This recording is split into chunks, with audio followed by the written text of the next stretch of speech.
Hello guys, कैसे हैं आप? उम्मीद करता हूँ आप ठीक होंगे। Welcome to my channel. मेरा नाम है हसन। तो मैं आपको पता है जैसा कि ट्रैवल के रिलेटेड वीडियो वगैरह बनाता रहता हूँ। इस वक्त मैं यूरोप में बैठा हुआ हूँ, स्विट्ज़रलैंड के अंदर। मैं आपको बताऊँगा मैं यहाँ पे कैसे पहुँचा और पूरी स्टोरी आपके साथ शेयर करूँगा, और वीज़ा आप कैसे अप्लाई कर सकते हैं, क्या तरीका है, वो पूरा आपको बताऊँगा। और प्लीज़ काइंडली ये रिक्वेस्ट है मेरी, जो भी मेरे चैनल पे नए हैं चैनल को सब्सक्राइब करना मत भूलिएगा, वीडियो को लाइक और शेयर करिएगा आपको अच्छी लगे तो। ये मेरा चैनल इंशाल्लाह ताला जो मेरे साथ खुद एक्सपीरियंस होता है उसके रिलेटेड मैं वीडियो अपलोड करता रहता हूँ, तो आपको बहुत ज़्यादा हेल्प मिलेगी। तो चलें अभी स्टार्ट करते हैं।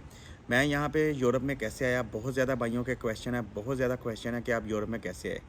भाई मैं यूरोप में पहुँचा हूँ, आपको पता है ये शेंजन ज़ोन है। शेंजन वीज़ा होता है, तो यूरोप के अंदर 29 कंट्री हैं टोटल। तो आपको एक भी कंट्री का वीज़ा मिल जाए ना, तो वो आप किसी भी कंट्री में जा सकते हैं। बहुत ज़्यादा क्वेश्चन यही है कि आप लग्ज़मबर्ग कैसे गए, लग्ज़मबर्ग कैसे गए। मैं लग्ज़मबर्ग आया हूँ, मेरा नीदरलैंड का वीज़ा लगा था, और नीदरलैंड का वीज़ा लेके उसके बाद मैं आया हूँ लग्ज़मबर्ग।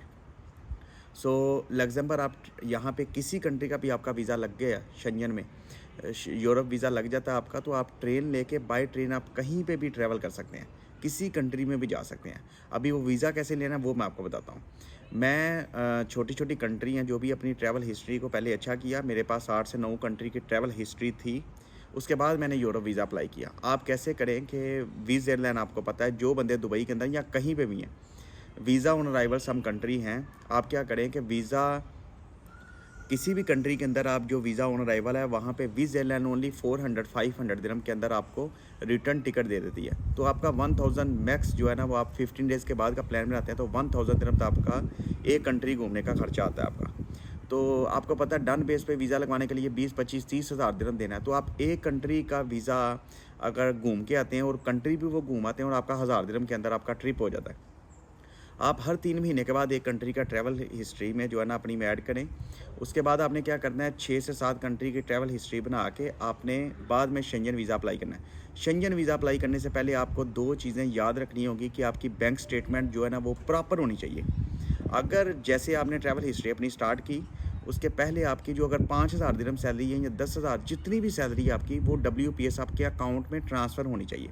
क्योंकि शेंजन वीज़ा कुछ कंट्री जो है ना 3 मंथ की बैंक स्टेटमेंट ले मांगती है, कुछ 6 मंथ की मांगती है। तो इसलिए आपने क्या करना है कि अपनी बैंक स्टेटमेंट प्रॉपर बनानी है। बैंक स्टेटमेंट कैसे बनानी है कि आपकी 5000 या 6000 जितनी भी सैलरी आपके अकाउंट में ट्रांसफ़र हो रही है, उससे 1 दिरहम भी आपने एक्स्ट्रा डिपॉज़िट नहीं करना। कुछ लोग ऐसे होते हैं कि मुझे भी पहले नहीं था पता, मेरी 5000 बेसिक सैलरी है, तो मैं क्या करता, 5000 मैंने अपनी बेसिक सैलरी ट्रांसफ़र कर ली और 5000 अपने दोस्त से लेके किसी से बोला यार बैंक में डालना, बाद में निकाल लेना ताकि मेरी स्टेटमेंट बन जाए। ये बिल्कुल स्टेटमेंट नहीं मानी जाती। स्टेटमेंट आपकी मानी जाती है जो आपकी सैलरी आपके अकाउंट में ट्रांसफ़र हो रही है, उसी को बोला जाता है।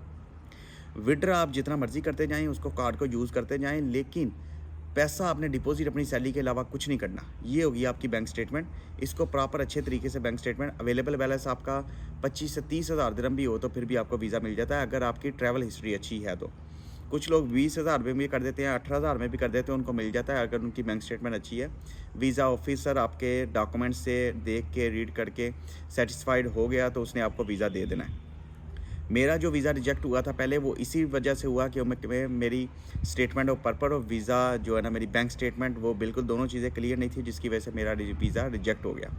तो आपने क्या करना है, सेकंड थिंग अपना स्टेटमेंट, जो स्टेटमेंट ऑफ पर्पस होता है उसको अच्छे तरीके से जो है ना वो राइट लिखना है। उसको कैसे लिखना है कि आपने या किसी भी यूरोप कंट्री में जा रहे हैं, वहाँ पे क्यों जा रहे हैं, क्या आपका पर्पज़ है, वहाँ पे घूमने का पर्पज़ है, मैं मेरा ड्रीम कंट्री है, मैं जाना चाहता हूँ, घूम के मैं वापस दुबई या कोई किसी भी कंट्री से जा रहा हूँ, वहाँ पे वापस क्यों आऊँगा। जो वापस आने का पर्पज़ आपने लाजिम 100% शो करना है, वो अपने टाइल्स शो करवाने हैं कि मैं इसलिए वापस आऊँगा लाजिम। तो ये अगर स्टेटमेंट ऑफ पर्पज़ पे डिपेंड करता है, अगर आपका स्टेटमेंट ऑफ पर्पज़ बिल्कुल क्लियर हुआ, वो पढ़ते उस पे ऊपर डिपेंड करता है। तो उसके बाद ट्रैवल इटनरी बनाएं। ट्रैवल इटनरी आप किसी भी कंट्री में जा रहे हैं, अगर फॉर एग्जांपल 1 वीक का ही प्लान बनाएं, आप अगर स्टार्टिंग न्यू अप्लाई कर रहे हैं तो 1 वीक का आप अप्लाई करें। 1 वीक के लिए आप ट्रैवल इटनरी अच्छे से बनाएं। नीदरलैंड में है, 4 दिन नीदरलैंड में कर लें, 2 दिन किसी नियरेस्ट कंट्री में करना चाहते हैं तो कर लें, नहीं तो मैंने 1 वीक का प्लान अपना नीदरलैंड का ही बनाया था, मैंने किसी कंट्री और में बनाया। एक कंट्री के अंदर आप 1 वीक को, आपको पता है कि आप घूमने के लिए निकलते हैं तो 1 वीक बहुत ज़्यादा ठीक होता है। एक कंट्री को 1 वीक के अंदर, पहले 1-2 दिन में तो आप कंट्री को समझ पाते हैं कि कौन सी ट्रेन, मेट्रो कहाँ कहाँ जा रही है। तो 1 वीक का प्लान बनाएं, एक ही कंट्री को टारगेट करना है तो उसको कर लें, अगर नहीं तो 4 दिन एक कंट्री में कर लें, 2 दिन एक कंट्री में कर लें। अगर न्यू है तो 1 वीक का ही प्लान बनाएं, 15 डेज़ का 1 मंथ का प्लान बनाने का आपको ज़रूरत नहीं है, ठीक है ना। तो ट्रैवल लिटरेरी अच्छी बनाएं। अभी ये कैसे बनानी है, स्टेटमेंट ऑफ पर्पज़ कैसे बनाना है और ट्रैवल लिटरेरी कैसे बनानी है, ये दोनों चीज़ें चैट जीटीपी आज के दौर के अंदर बड़ा ही पॉपुलर एक ऐप चल रहा है। आप उसके ऊपर ये लिखेंगे ना कि मुझे फ़लाँ काम ऐसे नहीं ऐसे करना है, आप बस वहाँ पे लिख के क्वेश्चन कर दें, आपको पूरा आंसर ए से लेकर जेड तक तफसील के साथ दे देगा। तो चैट जीटीपी को डाउनलोड करें, उसको जो है ना अच्छे तरीके से उसको यूज़ करने का तरीका देखें। यूज़ करने का तरीका इतना हार्ड नहीं है, बस आपने क्वेश्चन लिखना है, उसने आपको आंसर देते जाना है। तो ये थी मेरी स्टोरी। अभी मैं नीदरलैंड आया था, नीदरलैंड से बड़े से भाइयों के क्वेश्चन है कि लग्जमबर्ग कैसे गई। नीदरलैंड का मुझे वीज़ा मिला था 1 मंथ का। उसके बाद मैंने क्या किया, वहाँ से मैंने ट्रेन पकड़ी, 70-80 यूरो की मैंने टिकट बाय की, सीधा मैं वहाँ से आ गया लग्जमबर्ग। लग्जमबर्ग में 3-4 दिन मैं अच्छे से किया ट्रैवल। उसके बाद मैंने वहाँ से ट्रेन पकड़ी, अभी सीधा आ गया हूँ मैं स्विट्ज़रलैंड में बैठा हुआ हूँ। तो ये थी मेरी स्टोरी गाइस। अगर अच्छा लगे आपको मेरा जो है ना आपको एक्सप्लेन करने का तरीका या मेरी बात करने का एक्शन, तो प्लीज़ वीडियो अच्छी लगे तो इसको लाइक और शेयर लाजमी करिएगा। कमेंट्स में बताइएगा, कुछ भी आपको हेल्प चाहिए, कोई भी सिस्टम है, मैं आपको रिप्लाई करूँगा। और चैनल को सब्सक्राइब करना मत भूलिएगा। तो चैनल सब्सक्राइब करने से ये होगा कि मैं ट्रैवल के रिलेटेड बहुत ज़्यादा इन्फॉर्मेशन मैं अपलोड करता रहता हूँ। ट्रैवल करने का मेरा शौक़ है और इसके रिलेटेड मैं आपको इन्फॉर्मेशन देता रहूँगा, तो मेरी इन्फॉर्मेशन आप तक आसानी से पहुँच जाएगी। चैनल को सब्सक्राइब करना मत भूलिएगा। मिलते हैं नेक्स्ट वीडियो में, तब तक अपना ख्याल रखें। Bye bye, good bye.